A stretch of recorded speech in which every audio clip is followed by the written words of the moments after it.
കേരളത്തിലെ 3 ഉപതെരഞ്ഞെടുപ്പുകളുടെ വോട്ടെണ്ണൽ തുടങ്ങി. നെഞ്ചെടുപ്പേറ്റുന്ന നിമിഷങ്ങൾ, സ്ഥാനാർത്ഥികളുടെ ടെൻഷൻ. നമുക്കുമൊക്കെ ആ ടെൻഷനുണ്ട്. എന്താണ് സംഭവിക്കാൻ പോകുന്നതിന്റെ ആകാംക്ഷയുണ്ട്. പലർക്കും നിർണായകമായ തിരഞ്ഞെടുപ്പ് ദിനമാണിത്. ആർക്കനുകൂലമാകും ജനവിധി എന്നത് അറിയാൻ പോവുകയാണ്. വോട്ടെണ്ണൽ തുടങ്ങി. ഓരോ ഇടത്തെയും മുന്നണികളുടെ കണക്കുകളിലൊക്കെയുള്ള നമ്പറുകൾ മാറി തുടങ്ങാൻ പോവുകയാണ്. ചങ്കിടിപ്പിന്റെ നിമിഷങ്ങളാണ്. ഗതിയാണ് അവിടുത്തെ മത്സരാർത്ഥികൾക്കുള്ള. എത്ര വ്യക്തമായി നമ്മുടെ സ്ക്രീനിലേക്ക് നോക്കൂ. ഓരോ കൗണ്ടും നമുക്ക് വ്യക്തമായി ഈ കാണുന്നത് മാത്രമല്ല, ഇനിയും കാർഡുകളും മറ്റുമുണ്ട്, ഗ്രാഫിക്സ് ഉണ്ട്. എല്ലാ സഹായത്തോടുകൂടിയും ഒറ്റ നോട്ടത്തിൽ അഭിലാഷ് അറിയാൻ കഴിയും. ഒറ്റ നോട്ടത്തിൽ അറിയാം. വോട്ടെണ്ണൽ തുടങ്ങിക്കഴിഞ്ഞിരിക്കുന്നു. ആദ്യത്തെ വോട്ട് രേഖപ്പെടുത്തുമ്പോൾ, അതായത് എണ്ണി തുടങ്ങുമ്പോൾ കൃത്യമായി പ്രേക്ഷകർക്ക് അറിയാൻ കഴിയും. പാലക്കാടും ചേലക്കരയും വയനാടും എന്താണ് ചിന്തിച്ചത് എന്നറിയാൻ ഇനി നമുക്ക് നിമിഷങ്ങളുടെ സമയമാണ്. NDA സ്ഥാനാർത്ഥി C. കൃഷ്ണകുമാർ BJPയുടെ ജില്ലാ കമ്മിറ്റി ഓഫീസിൽ ഇരുന്നാണ് തെരഞ്ഞെടുപ്പ് ഫലം കാണുന്നത്. എല്ലാവരും ടെലിവിഷനിലേക്ക് ഉറ്റുനോക്കിക്കൊണ്ടിരിക്കുകയാണ്. ആകാംക്ഷയുടെ നിമിഷങ്ങൾ. വോട്ട് എണ്ണി തുടങ്ങിയതേ ഉള്ളൂ. പോസ്റ്റൽ വോട്ടുകളും സർവീസ് വോട്ടുകളും, അതായത് വീടുകളിൽ പോൾ ചെയ്ത വോട്ടുകൾ അടക്കമുള്ള വോട്ടുകളും എണ്ണി തുടങ്ങുകയാണ്. ആദ്യത്തെ ഫലസൂചനകൾ വരുമ്പോൾ ഏറ്റവും ആദ്യം മാതൃഭൂമി ന്യൂസിലൂടെ പ്രേക്ഷകർക്ക് അത് ലഭ്യമാകും. വോട്ടെണ്ണൽ ആരംഭിച്ചു കഴിഞ്ഞിരിക്കുന്നു. ഔദ്യോഗികമായി വോട്ടെണ്ണൽ ആരംഭിച്ചു കഴിഞ്ഞിരിക്കുന്നു. പോസ്റ്റൽ ബാലറ്റുകളാണ് ഇപ്പോൾ എണ്ണുന്നത്.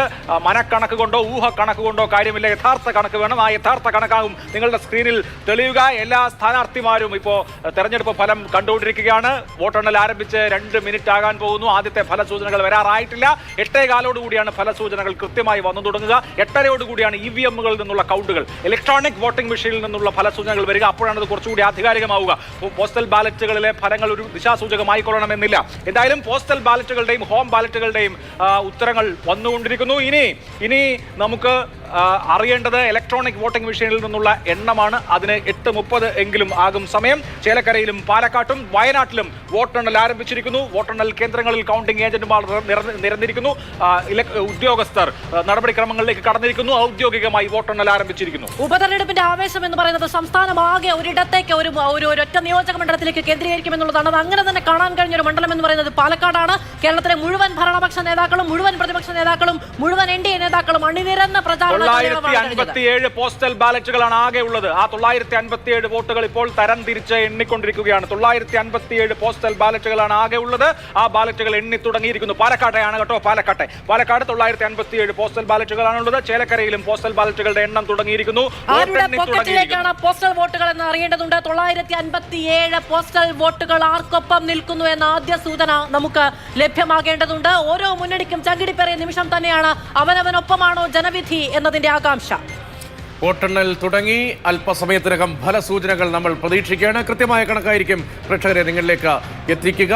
കൗണ്ടിംഗ് സ്റ്റേഷന് ഉള്ളിൽ നിന്നുള്ള വിവരങ്ങൾ അപ്പോൾ പ്രേക്ഷകരിലേക്ക് എത്തിക്കും. പോസ്റ്റൽ ബാലറ്റും സർവീസ് വോട്ടുകളും ഹോം വോട്ടുകളും എണ്ണിക്കഴിയുമ്പോൾ അതിൻ്റെ ഔദ്യോഗികമായ ഫലം വരുന്നതിന് മുൻപ് തന്നെ അക്കാര്യത്തിലെ സൂചന പ്രേക്ഷകരിലേക്ക് എത്തിക്കാൻ കഴിയും. അതിനുള്ള ക്രമീകരണം ഏർപ്പെടുത്തിയിട്ടുണ്ട്. അതിന് തൊട്ട് പിന്നാലെ അടുത്ത റൗണ്ടിലേക്ക് കിടക്കുകയാണ്. റൗണ്ടുകളിലേക്ക് കിടക്കുകയാണ്. പാലക്കാട്ടെ റൗണ്ടിന്റെ പട്ടികയാണ് കയ്യിലിരിക്കുന്നത്.